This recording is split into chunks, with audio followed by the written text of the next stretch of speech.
Welcome to After the End from the ETHOX Centre at the University of Oxford, funded by the Wellcome Discovery Awards scheme. I'm Patricia Kingorri, Professor of Global Health Ethics at the University of Oxford. In this series, we explore endings and their aftermaths. Who decides when an end has been reached? Whether the end for one person is the end for everybody, and what happens after these so-called endings. Today, I'm with DANYA CARROLL and ALICE PARRINELLO for an exploration of Indigenous and Western perspectives on time and the treatment of endings in films related to climate change and the colonial era.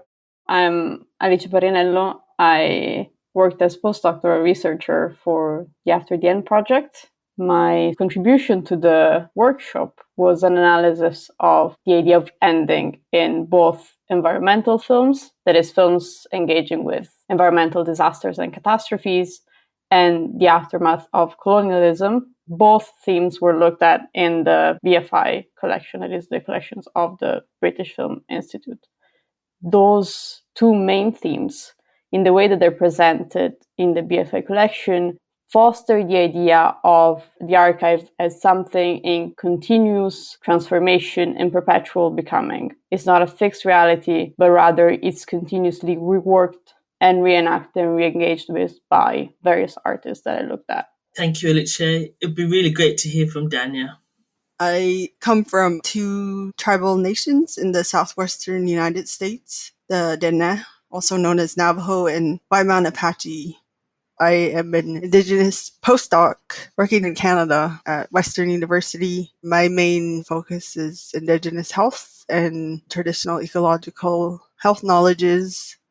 I had the opportunity to attend the After the End project launch at Oxford, and I provided an Indigenous perspective of time and what we would call endings and what that means overall. One of the things I really wanted to ask you, DANYA, to start with was something that you said at the workshop about operating and living with very different ideas of time. And I wanted to hear a little bit more about what that must feel like. Especially as an Indigenous person, I, of course, first identify and live within my Indigenous community. And on the other side, of course, is the Western world, two different worldviews. It's always interesting to go between both of them, and the view of time is different. For example, when I go back with my own community, I think the time there is what we would call slower. That's not a bad thing. It reminds me to slow down and refocus, reset, get grounded, because we're going so fast all the time. We're just living on deadlines and all these different time constraints. But that's the beauty of when I go back home. The pace is slower. There's this emphasis on the seasons, but not as much of a demand for time as in the Western world. Because, of course, I'm living in an urban area now. So I think that's one of the biggest contrasts I see. Thank you so much, DANYA. Alice, I wanted to hear your thoughts about some of the films and what you see over time as being the change in what, certainly in film, became the focus of where the world was ending. You've described this movement from thinking certainly about nuclear threats and atomic threats in film as really dominating most of the 20th century. And then over time, the focus moving towards thinking about climate change and climatic threats. It'd be really great to hear you talk about that and how this notion of ending and time in film, and certainly that shift, is depicted. I was thinking about the films that I look at, like you were saying, depict the change between a sort of focus on nuclear bombings as the main climate threat to films made from the 2000s onward, which depict rather the threat of climate change, apocalyptic disasters. And I think a connection to what DANYA said at the workshop, if I'm not mistaken, is the idea of not just the archive is not fixed, but also the ending itself is not fixed. We have many different types of endings that follow one another, according also to the perspective that is presented. I was thinking mostly about Catherine Yusuf's book, A Billion Black Anthropocenes. She argues that the ending has already happened for some subjects. And I think that resonates with what DANYA said at the workshop, in the idea that, especially for colonized people, the ending has already happened. And I think that also is present in the films about environmental disasters, because we see all these different ways of representing the aftermath of a disastrous event, of dealing with these disastrous events. The main idea is that there is not a fixed objective ending, but rather multiple ones, which again I think resonates with the idea of different types of temporality that Danya was just discussing. Thanks so much for bringing us back to that point, because that was one of the ideas that came across really clearly in the workshop, this idea that for lots of Indigenous peoples, lots of people who've been colonized, the ending has already happened insofar as they're living in the aftermath of what has been apocalyptic events. I think framing colonialism as an apocalyptic event is in one way quite straightforward, but in its own way quite revolutionary, because firstly it brings home the impact of colonialism as an apocalypse, but also allows us to really take seriously and see Indigenous peoples in a different way as people who have lived through an end of sorts, have lived through genocide, attempts at extinction. So it'd be really interesting, Danya, to hear your views on that. Well, participating with this project, it really made me think more about that aspect. How pretty much any Indigenous people in the world, they went through colonialism, which of course was very destructive and harmful in many ways. There's the acknowledgement that no matter how many attempts there were to eradicate our peoples, eradicate our knowledges and our very existence, we've survived all of that. One of the major strengths of Indigenous people is that I'm not a big fan of the word resilience, but they're the most resilient people on the planet. Unfortunately, yeah, that's a very common thread among all of our histories and experiences. But it's also a reminder that no matter what's happening in the world, climate change being one of the major ones of our generation, we will always be here. And that really goes to show that our ancestors throughout time and history were always looking forward. They had that foresight. They knew what they were doing then would greatly impact future generations. Even in the work that I do, that's a huge motivation for me. What am I doing today that will positively impact future generations? And how can I help to ensure that we're still here, of course, and then our knowledges and then our territories. We want a healthy world for future generations, and these apocalyptic type of events that happen, really horrible events, it just shows that we find a way to survive all these things. We just went through this pandemic, and we know that it's not uncommon for a lot of Indigenous peoples. This is incredibly hopeful. It's so interesting to speak to you at a time when so many people think and really believe that the world is coming to an end. We've got so many separate threats of war, threats of ecological collapse. And it's something that people are taking really seriously, that human beings are on a path to self-destruction. Yet when I speak to you, you say, well, we've always been here and we always will be here and we're thinking about our future. It feels like this idea of not buying into these arguments of endings liberates us to think about things in a hopeful way, that actually thinking about endings also stops us from making plans for the future that are constructive and beneficial to future generations. And I think that's really helpful. I wanted to bring Alicia into the conversation, thinking about films and how the films that you've looked at as part of the BFI project, how they've taken this idea of endings and future and hope. While Danya was speaking, I was thinking especially of the work by John Aconfra, especially his Mothership Connection and The Last Angel of History, which are both films that engage with this futuristic, almost dystopic Earth, in which we don't know what happened, but something's happened, and now the films are set in a desertic, futuristic society. I was thinking about it in terms of there was a disastrous event that has happened prior to the films taking place. But this didn't stop the protagonist from doing things and living in these films. And also what Daniel was saying is, I think, mirrored in the way that Aconfra created his films, in the sense that there is the tragic element, but then he uses the montage and the technique of intermixing different temporalities in his own films that questions the idea of a fixed ending.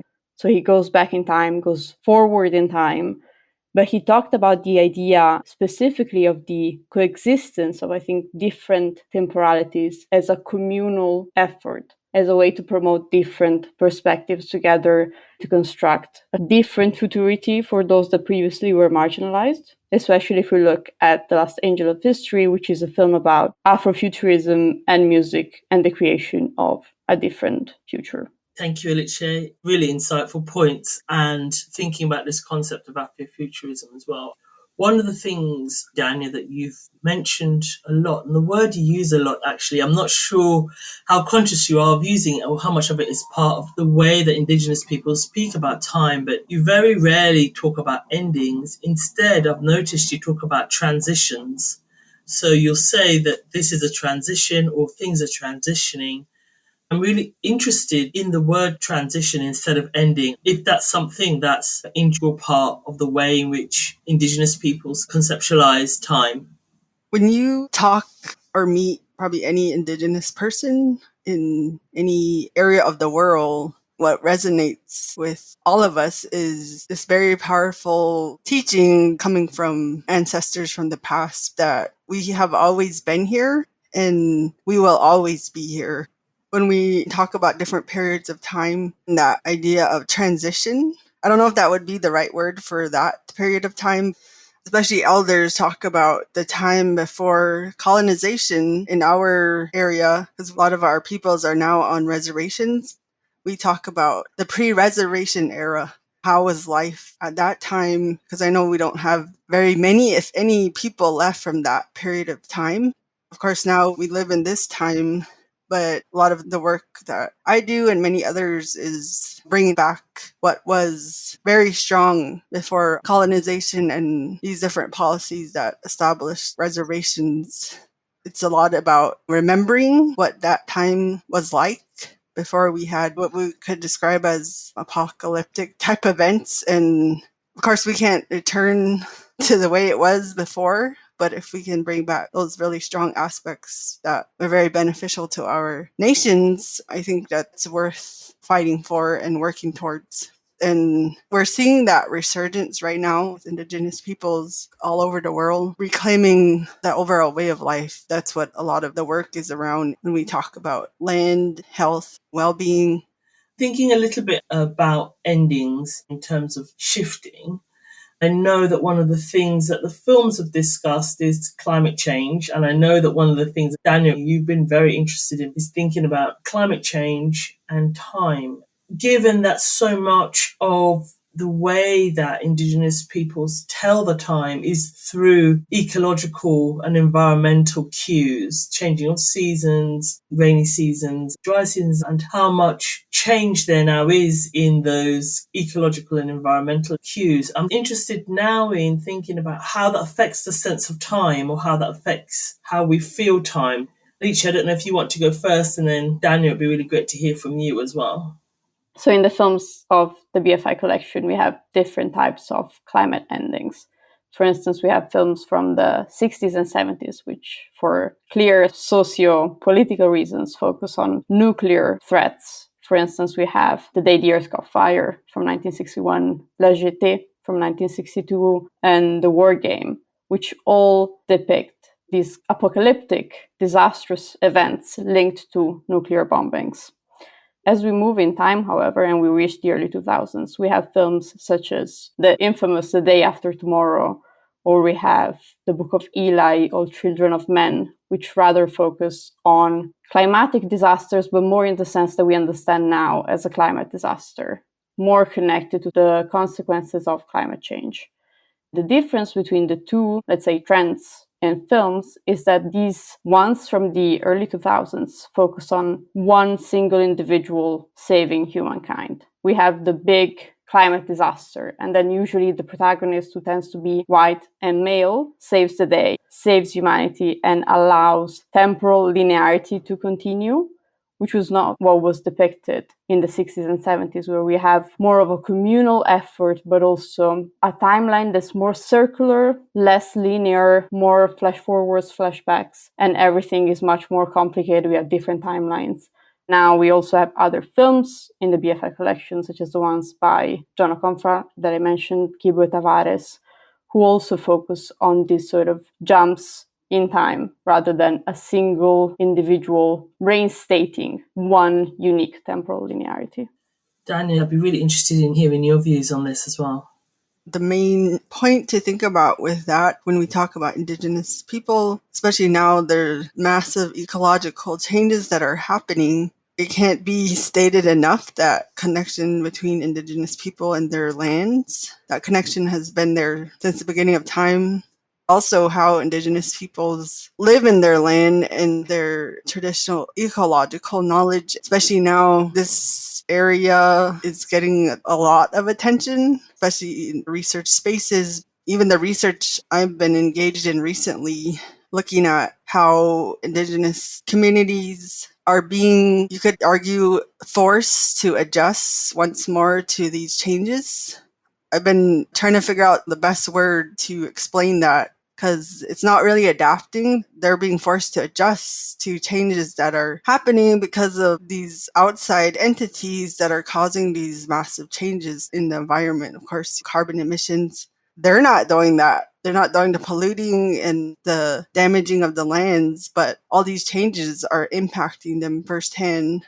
There's, of course, some areas of the world that are being hit a lot harder than others. For example, here in Canada, the Arctic areas, Indigenous peoples in those areas, they've been seeing those changes already happening many decades ago, and they're still happening. But those changes are really impacting their ability to preserve that knowledge and use that knowledge in their communities in the same way that it was used before, because the environment's changing.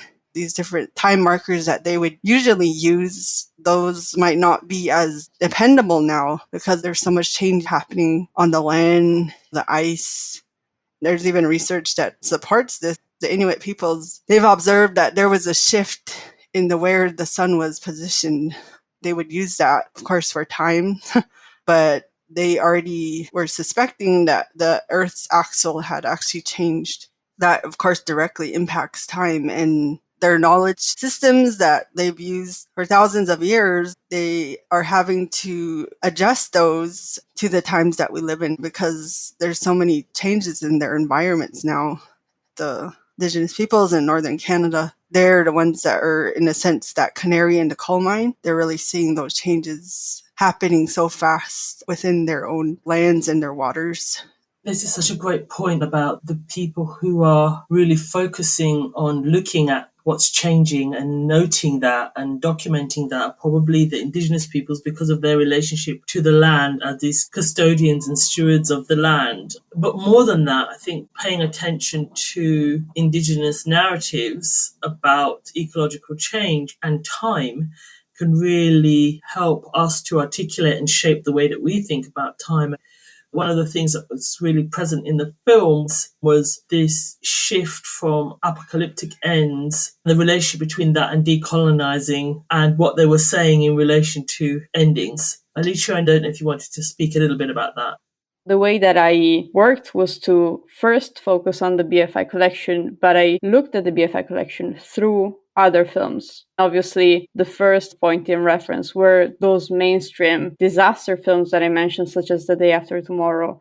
But as I worked on them, I then looked at the work by Anne Kaplan, who studies climate pre-trauma films, so the films that engage with these types of films. And she noticed how they foster a mostly male and white perspective. So I was wondering how other perspectives on the same topic deal with the idea of climate endings. And that's how I moved to other films such as Pumtsi or The Fullness of Time, which is about Hurricane Katrina, and how they differentiate themselves in engaging with climate disasters. And through those films, I ended up looking at Kibwe Tavares and Jonah Confra as a way to see a move from mainstream narratives to more marginalized perspectives and how they offer a new sense of time and temporality, and how can we approach these now very real climate threats. Thank you. I think that leads nicely into the next question, which I had for Daniel. To what extent do you think that the global minority in the global north, so Europe and America, really need to have this Indigenous knowledge as Indigenous peoples to be the stewards of the land and to pay attention to these kind of transitions? This question is kind of timely because I've been doing a lot of interviews with Indigenous peoples from across North America. The biggest narrative that I'm hearing is the world needs to listen to Indigenous people.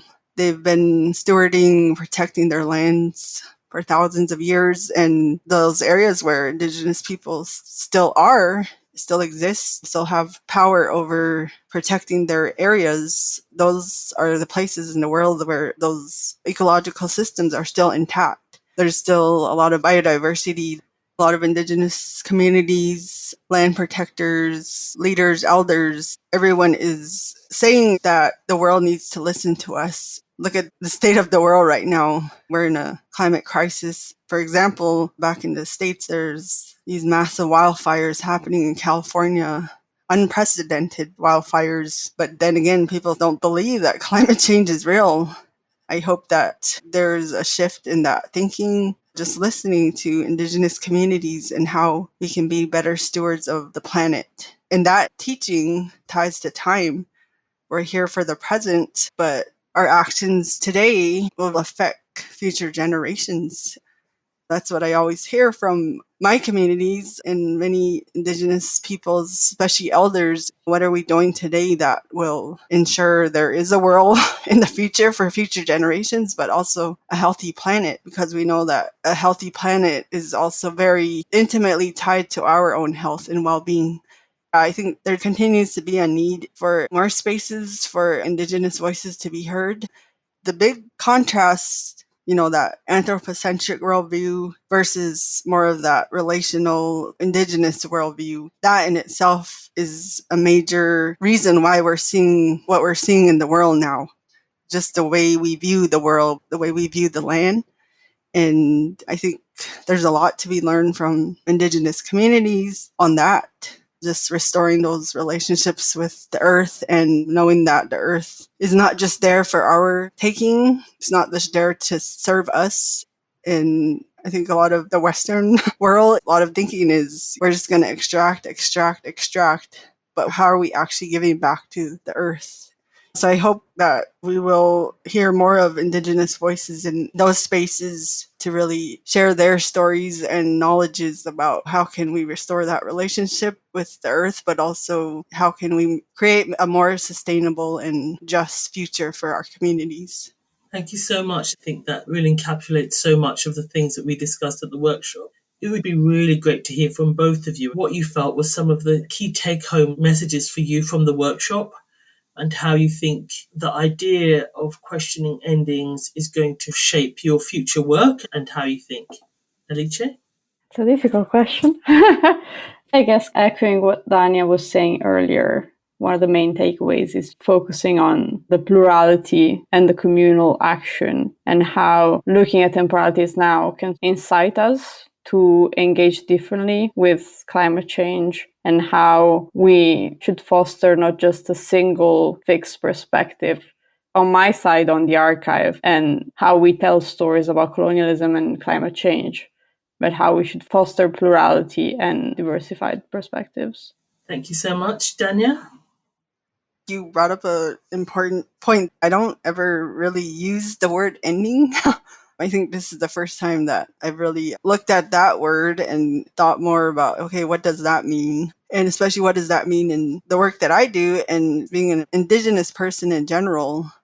The way I've always thought about time and the way I was taught was time is cyclical and things aren't so definite. That whole teaching around we've always been here and there's not an ending to that. We might feel like there's so many things happening in the world leading to some type of ending, but I think it's important to bring that Indigenous perspective that life will always go on. We always find a way forward. I find comfort in knowing that I know the role that I have right now. It's clear to me the work that I need to do and how I need to contribute to ensuring that my people will always be here, and also other Indigenous peoples, but of course the rest of the world also. I've heard that from other Indigenous people. We know what our job is right now. I think every generation has their own major events and issues that they have to deal with. But I think just knowing my role and what motivates me in my work, I think that's very important not to lose sight of that. That's great. It's just been such a pleasure talking to you. I really appreciate your time and generosity of all of the feedback and insights. I'm looking forward to having future discussions with you on this as the project unfolds. So thank you very much for your time. Thank you very much. Well, in my own Indigenous languages, we don't say goodbye. The words we use, they mean I'll see you again. So dene, it's hakoane, and Apache is anagotzenate. That brings us to the end of this podcast. Thank you for listening. Do join us next time when we hear from lawyer Ricardo Labianco, International Policy Manager at the Mines Advisory Group, also known as MAG, on dealing with the explosive remnants of war. I'm Patricia Kingorì, and you've been listening to After the End, brought to you by the ETHOX Centre at the University of Oxford, funded by the Wellcome Discovery Awards scheme. Please share this episode on and subscribe to the series wherever you get your podcasts. You can find more information about the After the End project on our website at www.aftertheend.squarespace.com.